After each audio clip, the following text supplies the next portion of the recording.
long time ago, in a small village, there lived a poor potter named Madhav. His hands were cracked from the clay, his back bent from years of toil. Yet everyone knew one thing about Madhav. His word was unbreakable. One morning, as Madhav walked to the river to gather clay, he saw something glinting in the dust. He bent down and found a leather pouch heavy with silver coins. Fear set in. This was more money than he had seen in months. He opened it and counted 30 silver coins, enough to feed his family for half a year. But inside, there was also a cloth seal with the mark of Shantilal, the wealthy cloth merchant. Madhav's wife Radha was ill. His son Gopal needed new clothes. The roof of their hut leaked when it rained. Every coin mattered. But a promise to himself mattered more. He walked to Shantilal's grand Haveli in the market square. The guards stopped him. "What does a dirt-covered potter want here?"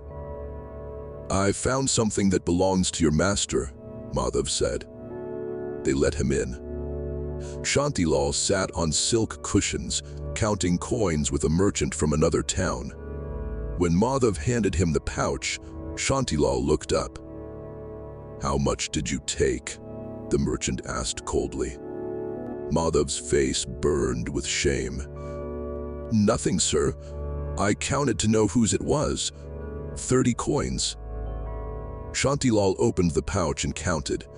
30 coins exactly. He looked at Madhav for the first time. "Why did you return it?" "Because it was not mine," Madhav said. The other merchant laughed.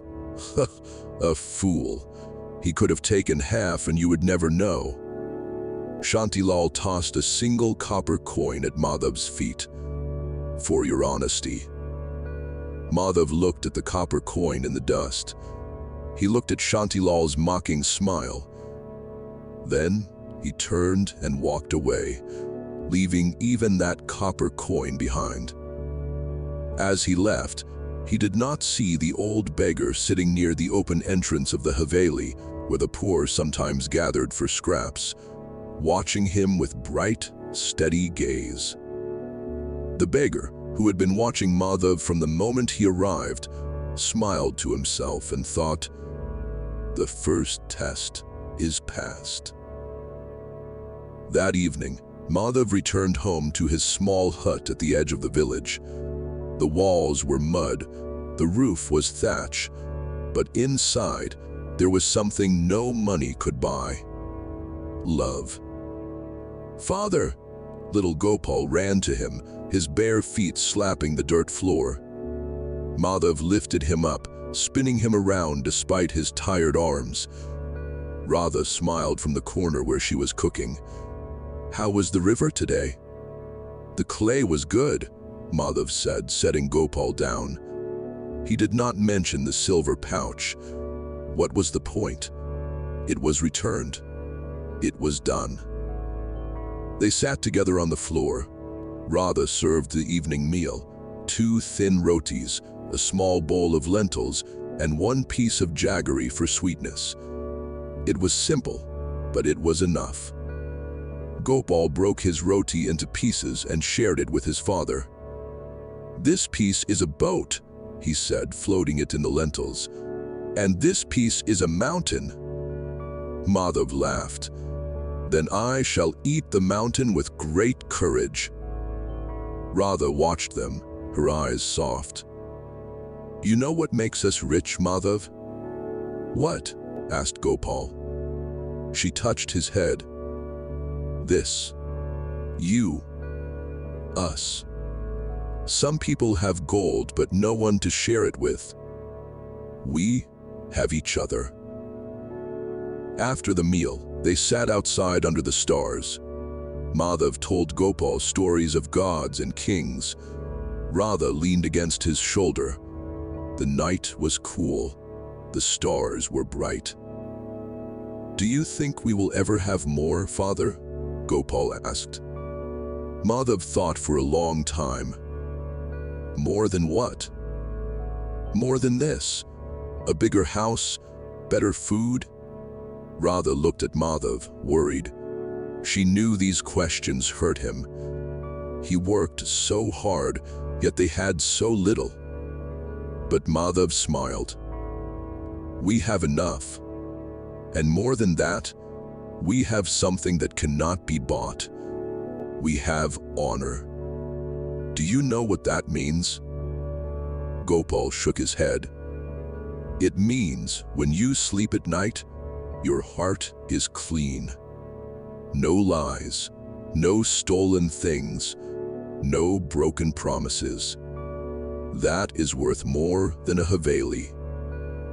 Gopal did not fully understand, but he nodded. Radha squeezed Madhav's hand in the darkness. She understood, and she loved him for it.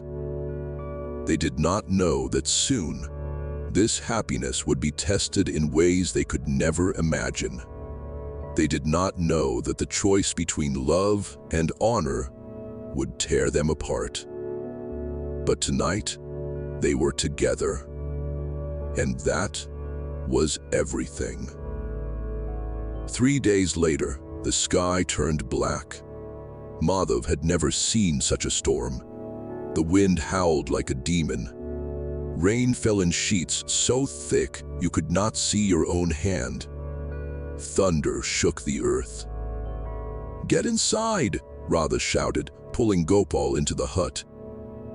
Madhav secured the door with a wooden plank. The storm raged. The roof leaked in 3 places. They huddled together in the driest corner, listening to the wind trying to tear their home apart. Then, through the thunder, they heard it. A weak, desperate knocking. Help! Please! Madhav looked at Radha. No one traveled in such weather. Who could it be? Do not open it, Radha whispered. It could be thieves. But Madhav heard the pain in that voice. He lifted the plank and opened the door. A man collapsed into the hut, soaked to the bone, shivering. His clothes were fine once, but now torn and muddy.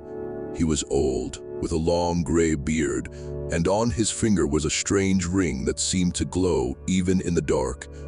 Madhav noticed it, a ring unlike any he had ever seen, its soft light steady even in the storm. Please, the man gasped. Shelter, just for tonight. Madhav pulled him inside. Radha brought their only dry cloth and wrapped it around the stranger. Gopal stared with wide eyes. Thank you, the stranger whispered, his teeth chattering. Radha looked at Madhav with worry. They had so little. But Madhav was already moving. Are you hungry? Madhav asked. The stranger nodded weakly. They had made lentil soup for dinner, only enough for the 3 of them. It was all the food they had until Madhav sold his pots tomorrow. Madhav brought the pot and a wooden bowl. He poured half of the soup into the bowl and gave it to the stranger. Eat, he said. The stranger's hands trembled as he drank. He closed his eyes, savoring every drop. When he finished, he looked at Madhav with strange intensity. You have so little, the stranger said, yet you shared. Why? Because you needed it more than we did, Madhav said. You do not know me. I could be anyone. Bad, good, a thief. Madhav shrugged. But you are hungry and cold. That is enough reason. The stranger was silent for a long time. Then he reached into his wet cloak and pulled out a small leather bag, sealed with red wax. Inside, pressed against a weighted iron disc to keep it secure through travel, was something precious. It was the size of 2 fists, heavy, and the leather was of the finest quality. I am ill, the stranger said. The fever has gone deep. I may not survive the night. Radha gasped. Gopal hid behind his mother. "The fever has taken me," the stranger continued. "I will not see tomorrow's sun. But before I go, I must give you this." He held out the bag. Madhav did not take it.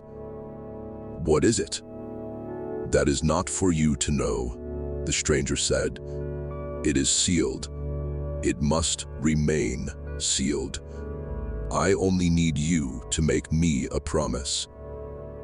"What promise?" Madhav asked. The stranger's eyes seemed to burn with an inner fire.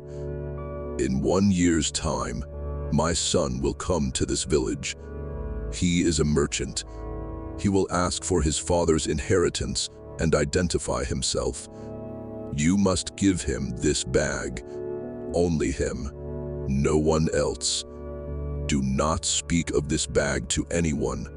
Not of its existence. Not of its contents. Its safety depends entirely on secrecy. If he does not come and claim it from you by sunset of that final day, you must throw it into the river." Madhav stared at the bag. "Why me? You do not know me." "I know enough," the stranger said. "You shared your last meal with a stranger in a storm. That tells me everything." What if I am tempted?" Madhav asked. "What if my family is starving and this bag is here?" The stranger smiled, a sad, faint smile. "Then you will know the heavy burden of a promise. Will you give me your word?" Madhav looked at Radha. She looked afraid. This felt wrong, dangerous. But what could they do? The man was ill. Madhav took a deep breath and placed his hand on the sealed bag. "I give you my word. 1 year, your son or the river. I will not open it. I will not break the seal." The stranger exhaled as if a great weight had lifted. "Thank you." He closed his eyes. "Let me rest now." They gave him their only mat. Madhav, Radha, and Gopal slept sitting against the wall. When dawn came, the storm had passed. The stranger lay still, cold, his face still, his breath grown very faint. By morning, he was gone. Madhav buried a small prayer mound under a tree by the river, with stones to mark the resting place. For when he returned at dawn, the stranger's body was already gone, taken away in the night by those who had sent him there. He had no money for a proper funeral, but he chanted the prayers his mother had taught him, and in the corner of the hut, wrapped in cloth, hidden under the grinding stone, was the sealed leather bag. A promise made to a dying man, a burden that would change everything. 2 months passed. The rains did not come. The fields turned brown. The river shrank. The drought cracked the riverbed. The clay Madhav needed grew scarce and hard to find, and with no rain, buyers had no money to spend. Work disappeared. Hunger came, like a thief in the night. First, they ate less. Then they skipped meals. Then, there was nothing to skip. One evening, Radha cooked the last handful of rice. She boiled it with extra water to make it look like more. She filled 3 bowls. Madhav looked at the portions. His bowl was full. Gopal's bowl was full. Radha's bowl was also full. But the pot was empty. "Radha," Madhav said, "where is your rice?" "I ate while cooking," she lied, smiling. "You know how I am, always tasting." Madhav stared at her. She had lost weight. Her cheeks were hollow. She was lying. "Mother, this rice tastes funny," Gopal said, making a face. "It is a new recipe," Radha said. "Eat it all. You are growing." Gopal ate, complaining between bites, but Madhav touched his bowl. He watched Radha pretending to be full, humming a song, cleaning the empty pot. When Gopal fell asleep, Madhav went to the hiding place under the grinding stone. He pulled out the sealed leather bag. It was heavy, so heavy. He held it in his hands, feeling the solid weight of the iron disc inside, pressing against his palms. What was inside? Gold? Silver? Jewels? Something precious enough to protect with iron? Whatever it was valuable. Very valuable. 1 year, the stranger had said. It had only been 2 months. Radha appeared in the doorway. When she saw what he was holding, her face went pale. "Madhav, no." "You did not eat today," Madhav said, his voice breaking. "You gave your food to us. You think I do not notice?" "I am fine," Radha whispered. "I am fine." "You are not fine." Madhav's hands trembled, gripping the bag. "Our son is hungry. You are starving, and I am holding the answer in my hands." "But you gave your word," Radha said. "To a dying man," Madhav shouted. Then he caught himself. He lowered his voice. "To a man I did not even know. Who would know if I opened it? Who would care?" Radha walked to him and touched the bag. "You would know. You would care." Madhav closed his eyes. Tears ran down his face. "It is not fair. I try so hard. I work every day. I am honest. I am good. And still we suffer. Why?" "I do not know," Radha said. "But I know who you are. You are Madhav, the man who returned 30 silver coins when we needed them, the man who shared our last soup with a stranger.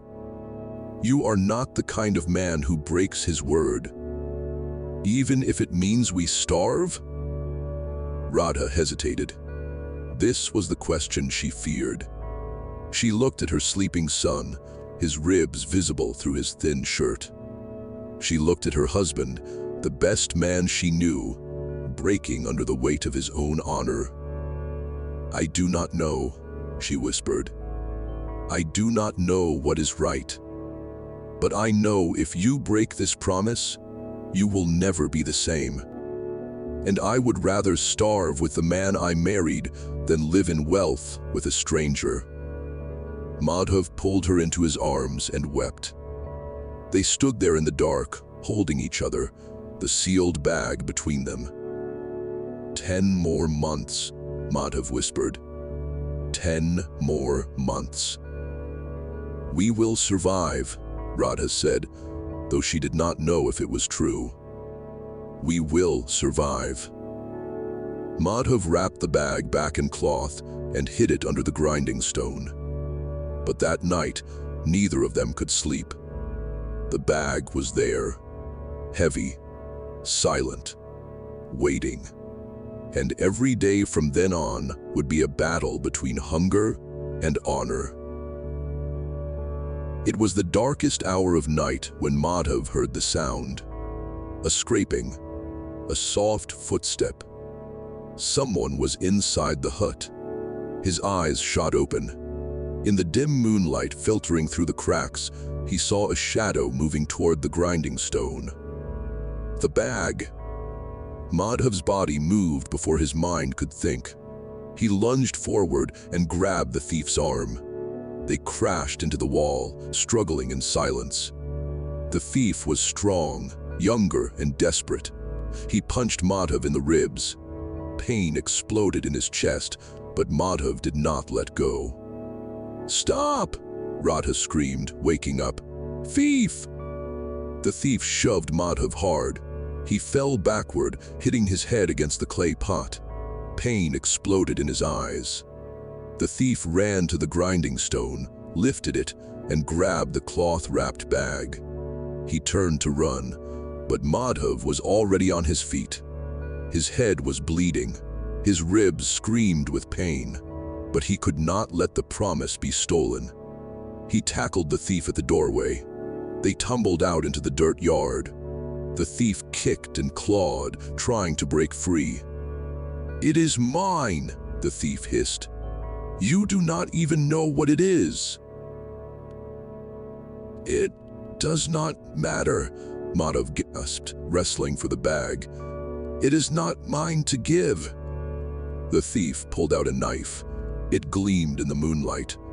Radha screamed from the doorway.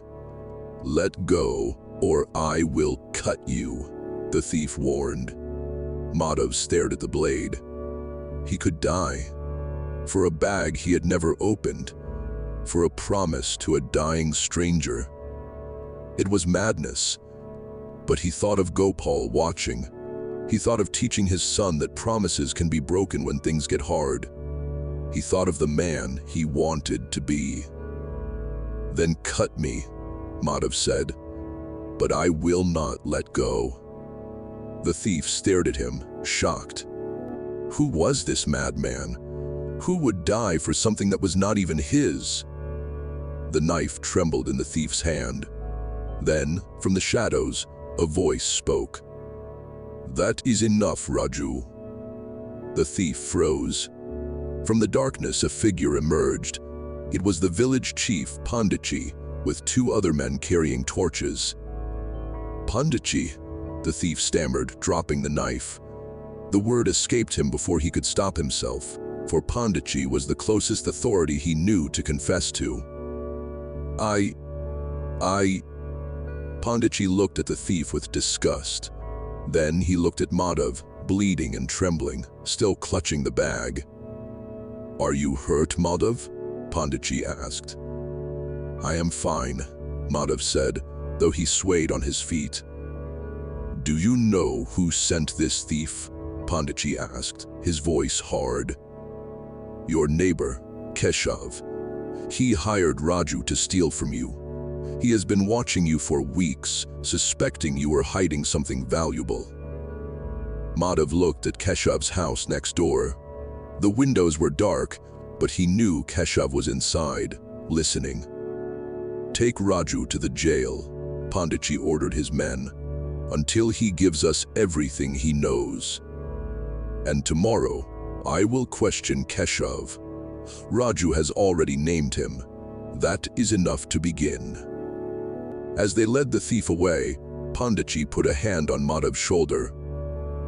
"What is in that bag that makes you willing to die for it?" "I do not know," Madhav said.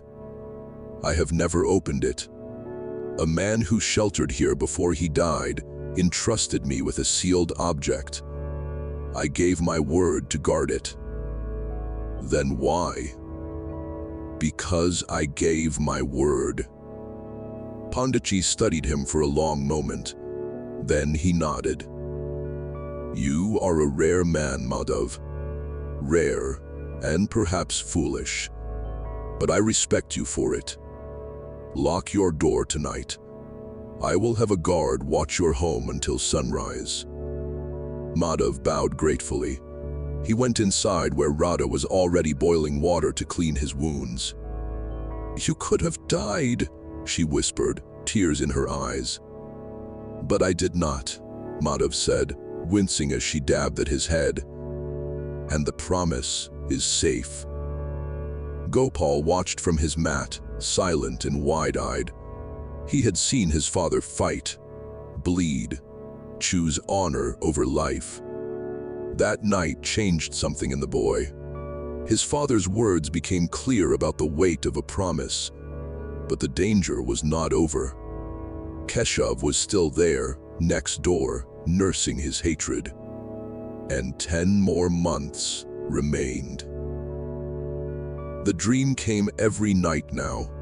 Madhav would find himself standing in a dark temple. In the center was the leather bag, unsealed and open. Golden light poured from it, so bright it hurt his eyes. He walked toward it, chest tight. He looked inside. But it was not gold.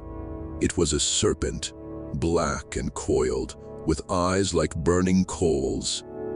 The serpent rose up, opened its jaws, and spoke in a voice like grinding stone, demanding the weight of a soul. Before he could answer, the serpent lunged at him. He woke up screaming. Radha held him. It was just a dream. Just a dream. But it was not just a dream. It was every night. The same temple, the same serpent, the same demand for the weight of a soul. He stopped sleeping. Dark circles formed under his eyes. His hands trembled when he worked. The other potters noticed. "Are you sick, Madhav?" they asked. "No," he lied. "Just tired." But the truth was worse. The bag was haunting him. The seal represented his word. A test, a burden, a weight he could not put down. One night, when the dream came again, it changed. It was stones, heavy gray stones. And as he watched, the stones turned to gold coins. The coins glittered and multiplied, spilling out of the bag, filling the temple floor. "Take them," a voice echoed. It was the stranger's voice. "They are yours. You earned them with your suffering." Madhav reached for a coin. His fingers brushed the gold. Then the coins turned to dust in his hands. And beneath the dust, he saw his reflection in a pool of water. But it was not his face. It was a stranger's face. Hollow, empty, dead. "This is what you will become," the voice said, "if you take what is not yours." Madhav woke up sobbing. Radha did not ask what he dreamed. She already knew. The bag was eating him alive from the inside. "Maybe," she whispered in the dark, "maybe we should ask Panditji to keep it, so you do not have to carry this burden alone." "No," Madhav said. "The stranger trusted me, not Panditji, me. I cannot give this to someone else. This is my test." "But why?" Radha asked, frustration breaking through. "Why is the Creator testing you so hard? What have you done to deserve this?" Madhav had no answer. The months crawled by. 4 months, 5 months, 6 months. The dreams got worse. Sometimes he saw Gopal starving. Sometimes he saw Radha dying.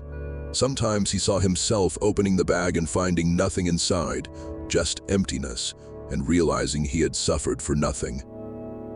But every morning he woke up and made the same choice.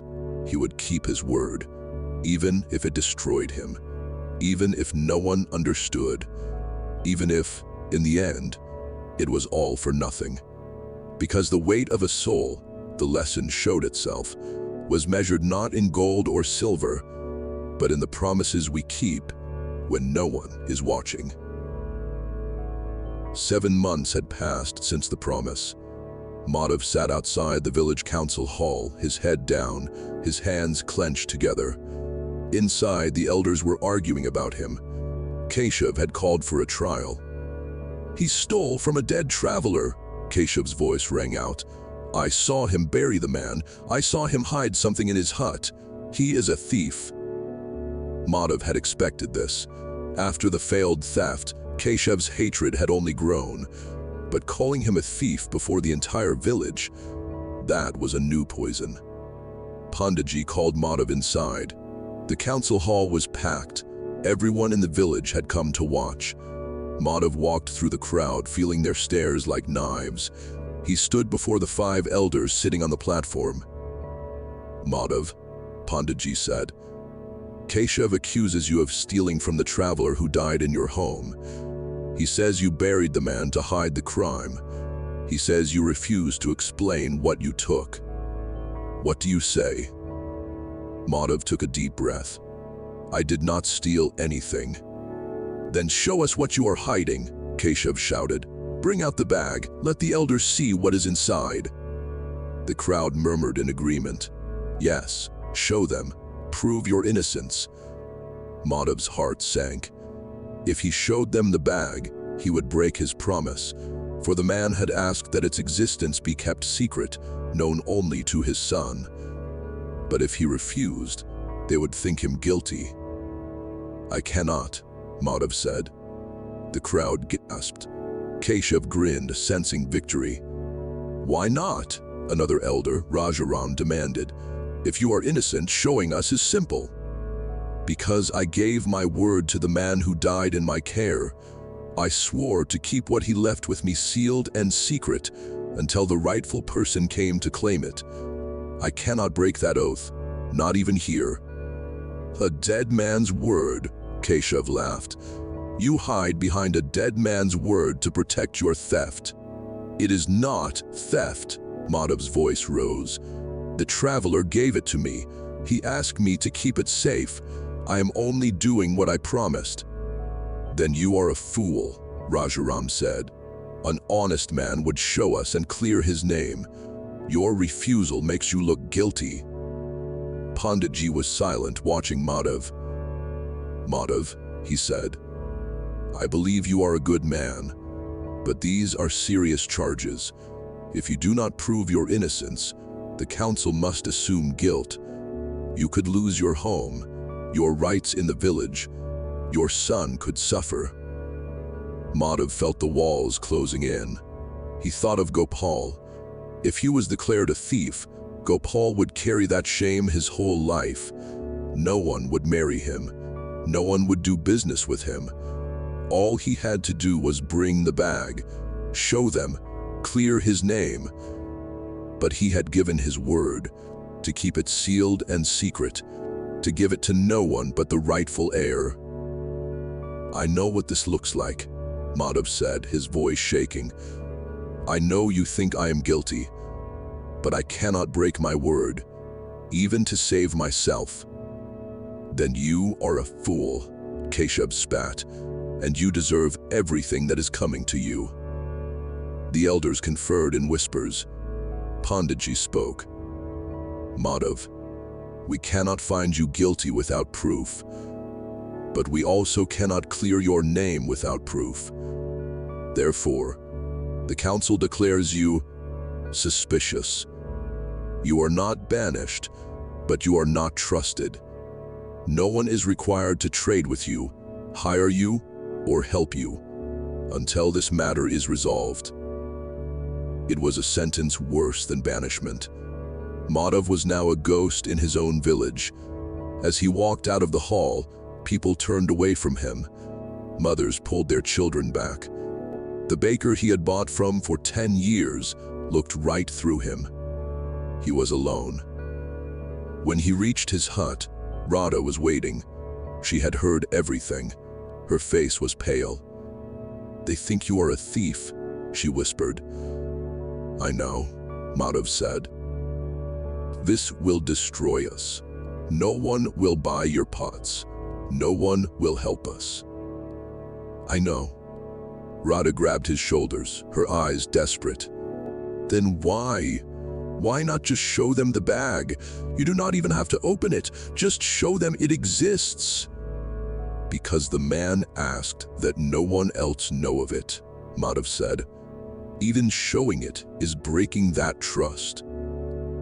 "But we will starve." "Then we starve," Madhav said. "But we starve with honor." Radha stepped back, looking at him like he was a stranger. "I do not recognize you anymore. You care more about a dead man's words than your own family." Her words stabbed deeper than any knife, because part of him feared she was right. He watched her walk back into the hut, her shoulders shaking with silent tears. He stood outside, alone, under the setting sun. The village had turned against him. His wife doubted him. His name was ruined.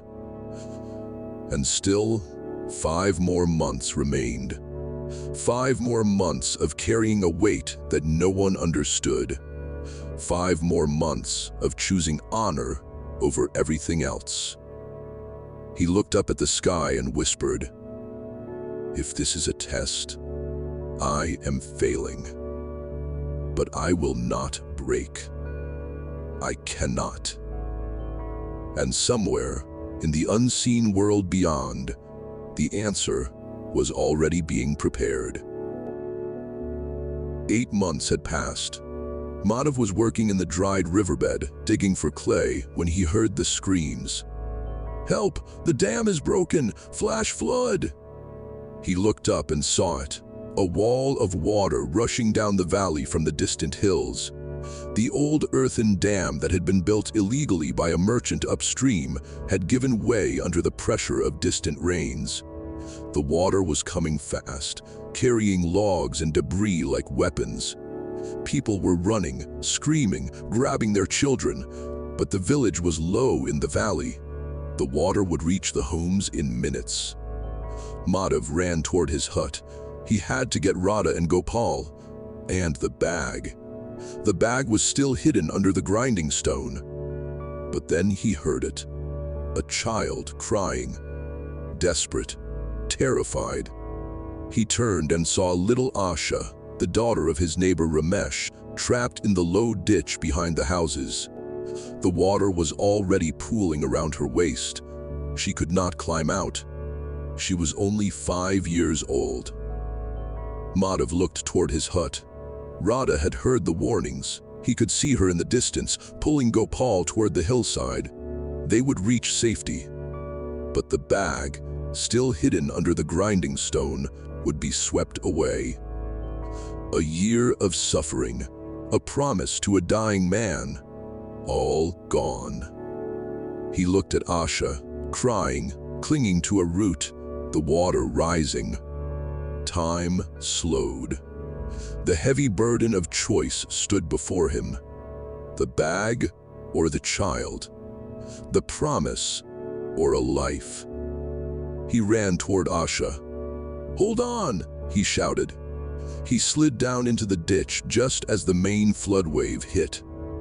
It slammed into him like a charging bull, knocking him off his feet. He grabbed onto a tree root with one hand and caught Asha with the other. The water was furious, pulling at them, trying to drag them under. His arm felt like it would tear from his shoulder. Asha clung to him, sobbing. "I have you," Madhav gasped. "I have you."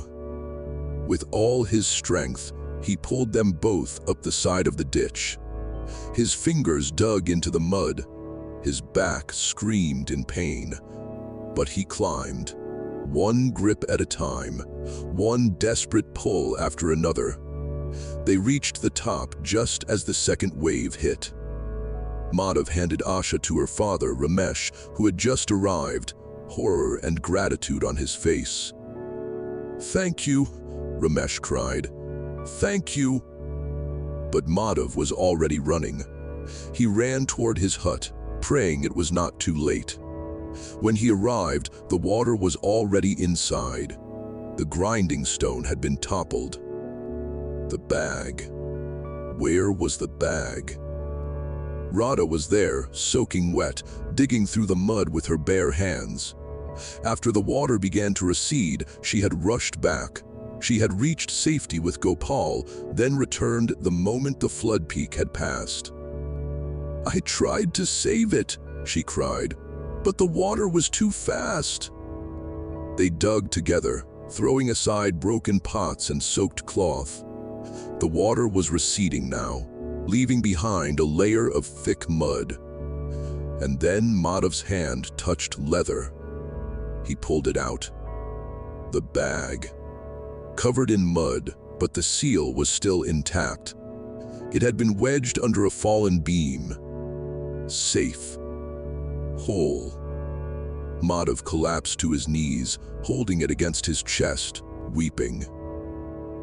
"You saved it," Radha whispered, staring at him. "You left it to save Asha, but you still saved it." "I could not let her drown," Madhav said, his voice breaking. Even for this, I could not. That evening, as the village surveyed the damage, Ramesh came to Madhav's ruined hut. He knelt before Madhav, tears in his eyes. "You saved my daughter," he said. "You did not even think. You just ran. How can I ever repay you?" "You owe me nothing," Madhav said. "But you lost everything because of the flood. Your home, your pots. I saw you.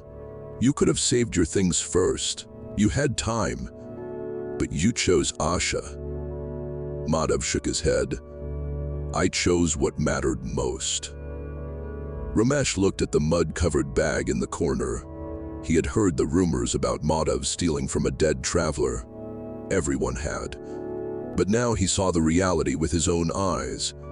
This man could have saved his possessions. Instead, he saved a child. "You are a good man, Madhav," Ramesh said. "Whatever people say, I know the truth." He left a small pouch of coins and some rice.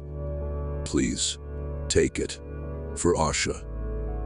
After he left, Radha sat beside Madhav in the damaged hut, the walls still standing, one corner dry enough to shelter in. "You could have saved the bag first," she said. "You could have chosen the promise, but you chose the child." Madhav nodded. "I know what I promised, but I also know what is right. A promise is important, but a life is sacred. If I had let Asha die to save the bag, what kind of man would I be? What would the promise be worth?" Radha took his hand and held it tight. For the first time in months, she looked at him with pure love and no doubt. "I am sorry," she whispered. "I doubted you. I thought you cared more about the stranger than us. But I see now. You care about what is right, always, even when it costs you everything." Madhav pulled her close. The bag was safe. Asha was alive. The home was damaged, but in the days after they patched the walls and cleared the mud, and the heart of who he was remained unbroken. 4 more months. Just 4 more months. And then, maybe, he would understand why all of this happened. 9 months had passed. The monsoon season had come, but the rains were weak. The village struggled. Everyone was thin, tired, and afraid. And then, Keshav fell ill. It started as a fever. Then his body began to shake with violent chills. His skin turned yellow. His eyes became dull. The village healer said it was the swamp sickness, the kind that kills and painfully. No one visited him. No one brought him food or medicine. Keshav had spent years mocking the poor, cheating traders and spreading lies. After the night of the attempted theft, Panditji had questioned him publicly, and Raju had confirmed Keshav's role before the council. Yet, without further proof, no formal punishment had followed beyond a formal warning. Still, the village had witnessed enough.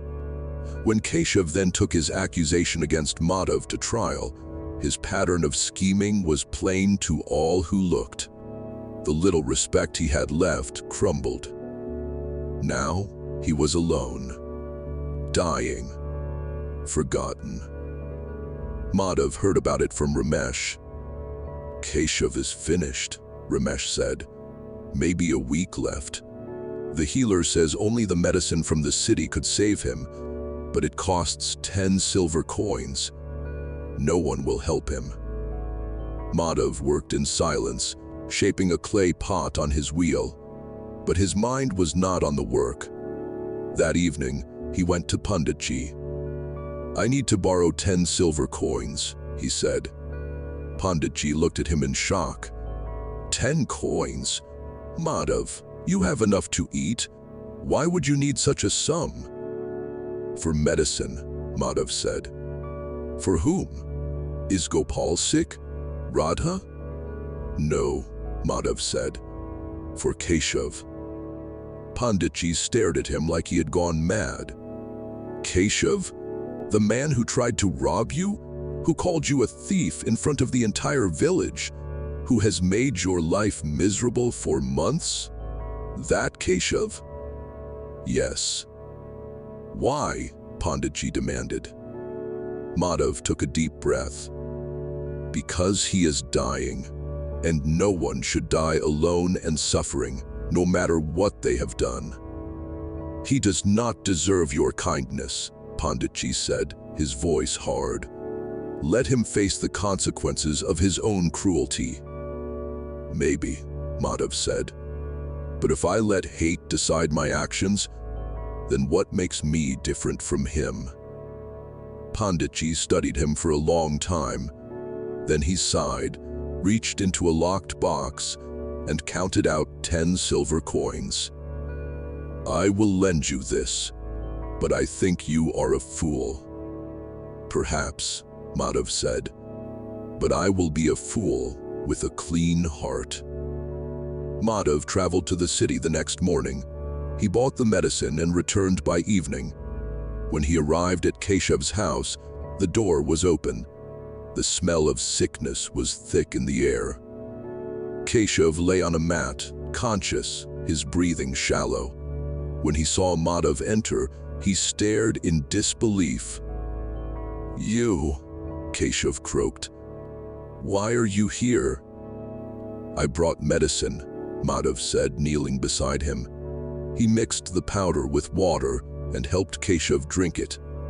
Keshav's hands trembled as he drank. When he finished, he lay back, staring at Madhav with confusion and shame. Why? Keshav whispered. After everything I did to you, why would you help me? Madhav was quiet for a moment. Then he said, because hate is too heavy a burden to carry. I have been carrying the weight of a promise for 9 months. It has nearly broken me. I cannot carry the weight of hate too. I do not have the strength. Tears ran down Keshav's hollow cheeks. I tried to destroy you, he said, his voice breaking. I hired Raju. I accused you before the council. I wanted everyone to hate you. And you saved my life. What you did to me was wrong, Madhav said. But you are still a human being. And I am not the kind of man who watches someone die when I can help. Keshav closed his eyes, weeping. I do not deserve this. No one deserves anything, Madhav said. We are all just struggling, doing the best we can, making mistakes, hurting each other. But maybe, sometimes, we can also forgive.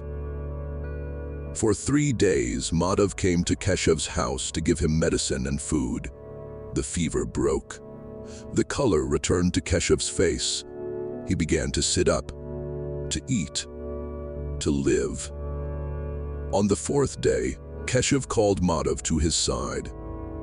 I want to confess before the village council, he said. I want to tell them everything, that I lied, that you are innocent, that I am the villain in this story. You do not have to, Madhav said. Yes, I do, Keshav said. You have shown me what it means to be a man of honor. I have lived my whole life as a coward and a liar. Let me at least die with one honest act. The next day, Keshav stood before the council, weak but determined. He confessed everything. The council was stunned. Panditji declared Madhav's name cleared. Keshav was ordered to repay the damage he caused. When Madhav left the council hall, people looked at him differently now. not with suspicion, with respect, with awe. Ramesh clasped his hand. "You are a great man, Madhav." Madhav's humble, quiet smile, simple duty fulfilled. That night, Radha held him close.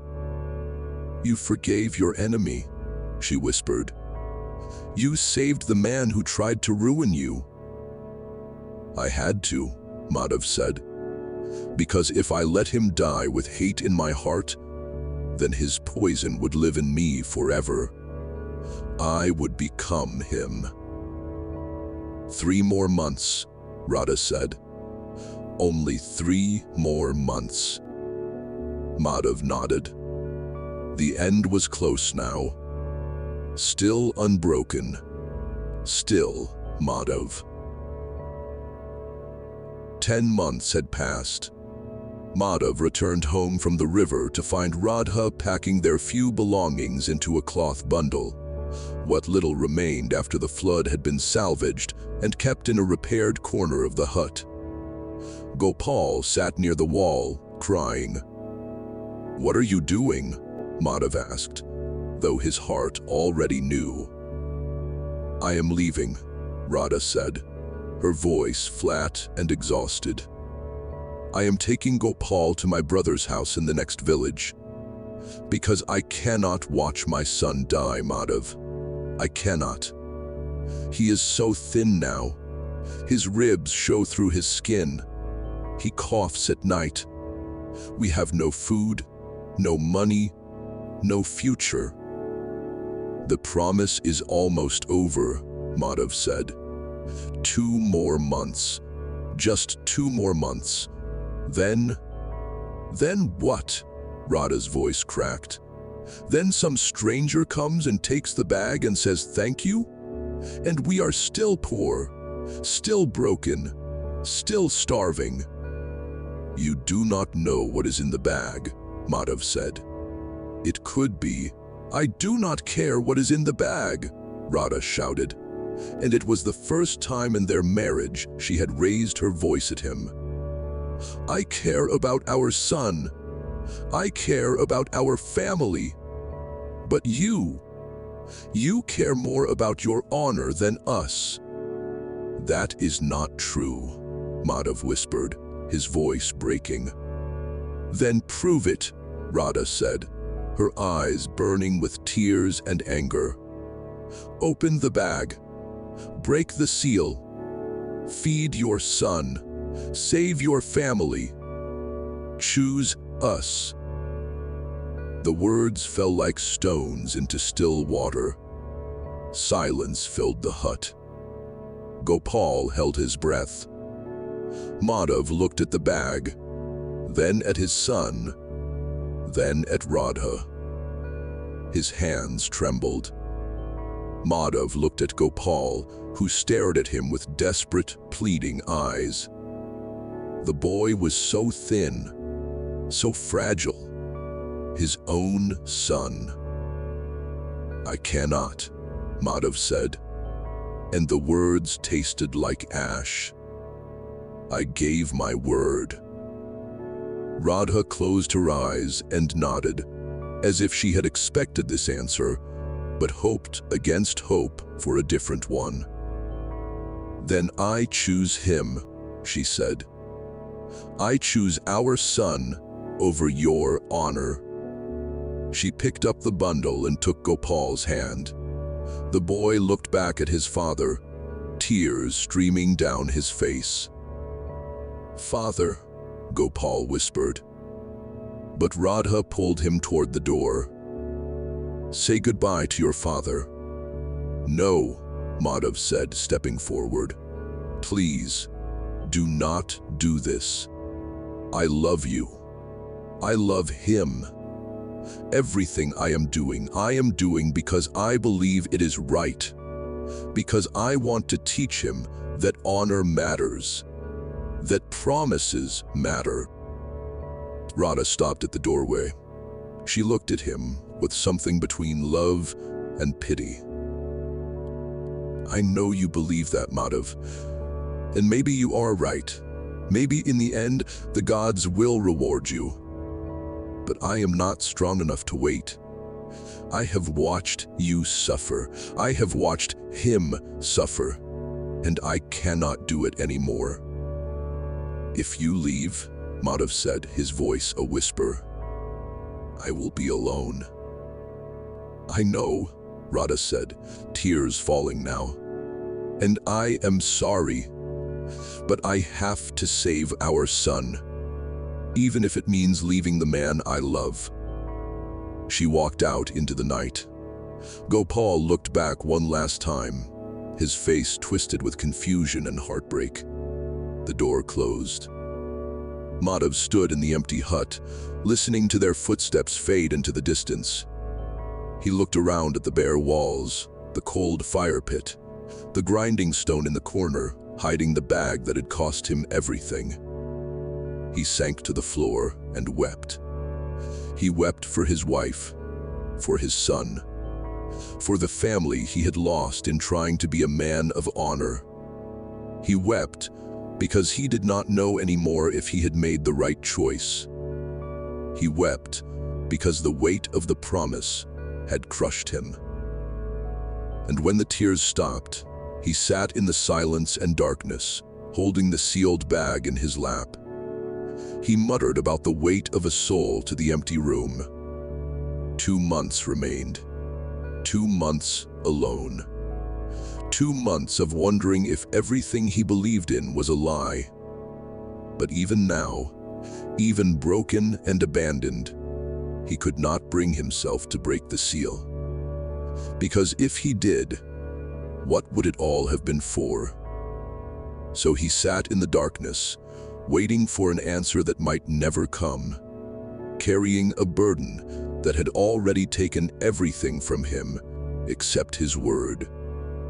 And his word, he had learned, was both the heaviest and the most precious thing he owned. The final day came. Madhav stood by the riverbank at sunrise, watching the light dance on the water. In his hands was the sealed leather bag, untouched after 1 full year. He had survived, but he had kept his word. The past 2 months alone had been the hardest. He spoke to no one. He ate wild roots, and whatever work he could find paid him little. He slept on the ground of his empty hut, haunted by the silence where laughter used to be. But he had kept his word. Now the year was over. The stranger had said his son would come, or, if not, Madhav must throw the bag into the river. He waited. The sun climbed higher. Travelers passed by on the road, merchants, farmers, a wedding procession. But no one stopped. No one asked for the bag. By midday, the heat was unbearable. Madhav sat in the shade of a tree watching the road, the bag on his lap. By afternoon, doubt crept in. What if the stranger lied? What if there was no sun? What if this whole year was for nothing? As the sun began to set, Madhav heard footsteps. He looked up to see a well-dressed merchant approaching, wearing fine silk and a heavy gold chain. "You there," the merchant called. "What are you holding?" Madhav felt his pulse jump. "It is a bag entrusted to me," Madhav said. The merchant's eyes gleamed with interest. "May I see it?" Madhav hesitated.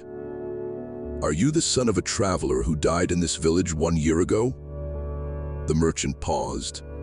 Then he smiled, a slow, calculating smile. "Yes," he lied. "That is me. My father traveled this road often. I have been searching for what he left behind." Madhav studied the man. The stranger who had come to his hut that stormy night wore a ring that glowed with a strange, steady light. A detail Madhav had noticed and never forgotten. This merchant's fingers were bare. "What was your father's name?" Madhav asked. The merchant's smile faltered for just a second. His name was Raghav. The man had hesitated, and his fingers were bare. Madhav's eyes had gone to the hand the moment he arrived. No ring, no glowing light. That was enough. "This is not for you," Madhav said. The merchant's face hardened. "Do not be a fool. I am offering you a fortune for that bag.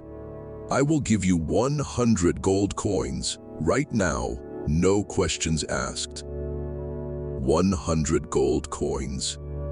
Enough to bring Radha and Gopal back. Enough to rebuild his life. Enough to end the suffering. Madhav looked at the bag, then at the merchant, then at the setting sun. "No," he said. 200 gold coins, the merchant said, desperation creeping into his voice. "No. 500, name your price." "It is not for sale," Madhav said. "I gave my word to a dying man. I will not give it to a liar." The merchant stared at him in disbelief. Then he spat in the dirt and walked away, cursing. Madhav sat alone again. The sun touched the horizon. Red and gold light spilled across the sky. No sun came. Madhav stood up, his body aching from months of hardship. He walked to the edge of the river and looked down at the water flowing past. This was it, the end.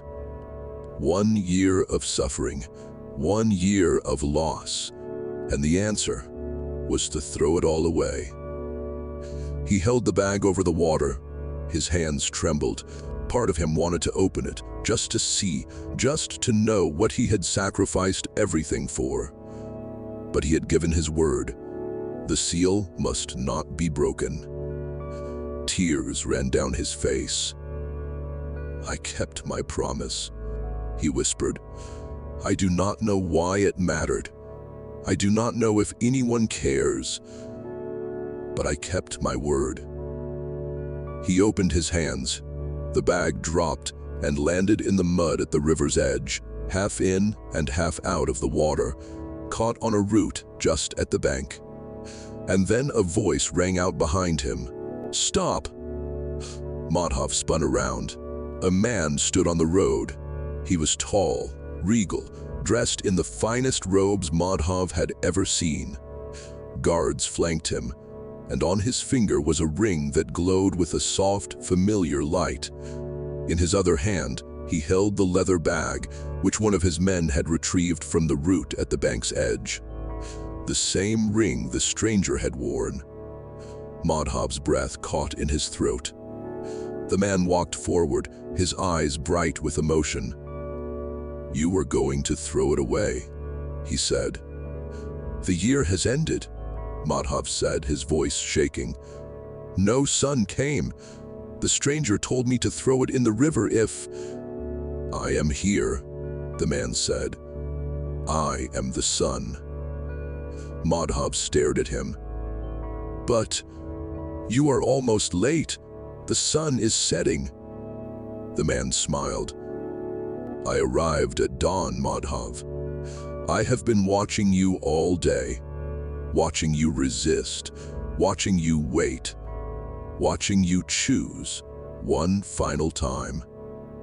And then the man removed a travel cloak that had disguised his royal robes. He gave a quiet signal, and the guards stepped back into the shadows, their role complete.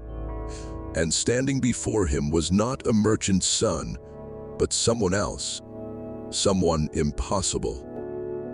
The king of the entire kingdom, whose face Madhav had only seen on coins. "No," Madhav whispered, falling to his knees. This cannot be." The king knelt beside him and placed a hand on his shoulder. "The traveler who died in your home was not dying," he said. "He was my most trusted advisor, performing a test on my command. I needed to find one person in my kingdom who could not be corrupted. Not by need, not by greed, not by fear, not by hate. Madhav's mind reeled. The thief, the flood, the merchant just now. Tests, the king said. Keshav's greed was real, but my man Raju allowed himself to be hired to observe how you would respond. The flood was a true disaster, but within it, the choice you made was the test. The merchant just now was my treasurer. Every step of your journey I was watching. Why? Madhav whispered. Why me? Because I saw you return the silver pouch to Shantilal, the king said. I was the beggar sitting near the entrance, where the poor sometimes gathered. I saw your honesty, and I had to know, if you could be honest when you had food, could you be honest when you were starving? If you could be brave when you were strong, could you be brave when you were broken? The king stood and helped Madhav to his feet. You passed every test. You lost everything. Your home, your reputation, your family. And still you kept your word. That is the kind of man I need. For what? Madhav asked, his voice a whisper. To be the royal treasurer, the king said. To manage the wealth of the kingdom. I need someone who cannot be bought, someone who cannot be broken, someone whose word is absolute. He handed Madhav the leather bag. Open it. With trembling hands, Madhav broke the seal. Inside was not gold, not jewels. The iron disc was there, and pressed flat against it was a single piece of parchment. He unrolled it. Written in elegant script were the words, "The weight of a soul is measured not by what it owns, but by what it refuses to betray." Madhav read it again and again, tears streaming down his face.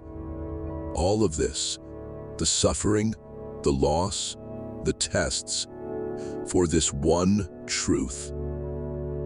Come with me, the king said. Your family will be brought to the capital. You will have a home, wealth, honor, and most importantly, you will know that it was earned not by luck, but by who you are. As they walked toward the royal carriage, Madhav looked back at the river one last time. A year ago, a stranger had stumbled into his life and changed everything. Now he understood. It was never about the bag. It was about the man he chose to be when everything was on the line. And he had chosen honor at any cost. The weight of that choice had nearly destroyed him. But now, it would rebuild him into something greater than he ever imagined.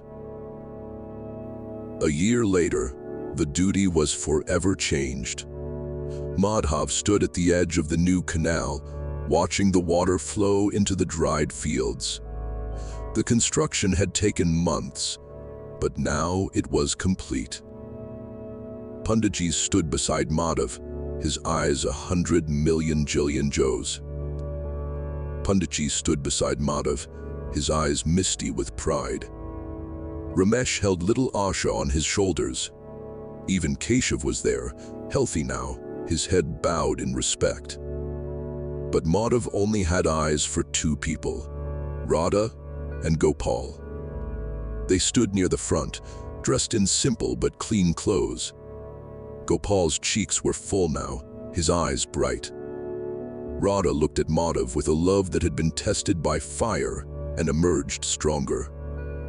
When the king had brought Madhav to the capital and offered him the position of royal treasurer, Madhav had accepted on one condition, that his first act would be to help his village. The king had smiled and agreed.